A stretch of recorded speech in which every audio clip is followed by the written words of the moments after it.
Hi friends, please subscribe to Amravati Media and press the bell icon for more latest updates.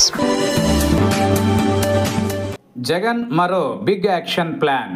రాష్ట్రంలో YSR Congress party ప్రభుత్వ హయాంలో పురుడు పోసుకున్న medical కాలేజీలను ముఖ్యమంత్రి చంద్రబాబు నాయుడు, ఉప ముఖ్యమంత్రి పవన్ కళ్యాణ్ సారథ్యంలో రాష్ట్రంలో అధికారంలో ఉన్న తెలుగుదేశం, జనసేన, భారతీయ జనతా పార్టీ సంకీర్ణ కూటమి ప్రభుత్వం పీపీపీ పద్ధతిలో ప్రైవేటు పరం చేయబోతుండడం పట్ల తీవ్ర వ్యతిరేకత ఎదురవుతోంది.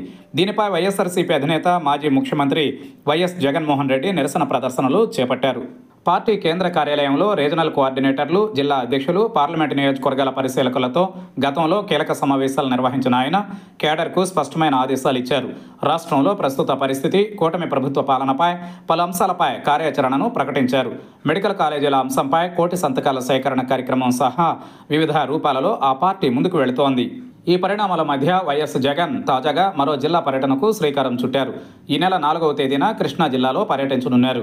జిల్లాలోని పెడన నియోజకవర్గం పరిధిలో గల గూడూరుకు వెళ్లనున్నారు. మొంతా తుపాన్ కారణంగా దెబ్బతిన్న పంటలను జగన్ పరిశీలించనున్నారు. రైతులను పరామర్శించనున్నారు.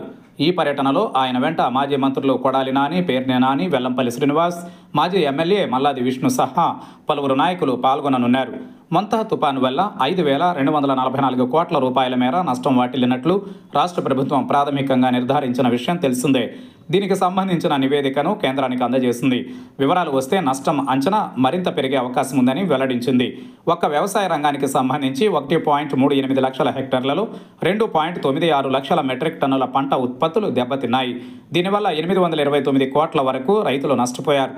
మొత్తం 1.74 లక్షల మంది రైతులపై తుపాన్ ప్రభావం చూపించింది. 12,215 హెక్టార్లలోని 40 కోట్ల విలువైన ఉద్యాన పంటలు దెబ్బతినగా 23,979 మంది ఉద్యాన రైతులకు నష్టం జరిగింది.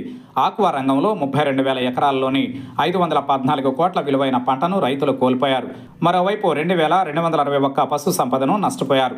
4,794 కిలోమీటర్ల మేర R&B రహదారులు, 311 కల్వర్ట్లు, బ్రిడ్జిలు దెబ్బతిన్నాయని స్పష్టం చేశారు. ఈ నష్టం 2,774 కోట్ల మేర ఉందని వివరించారు.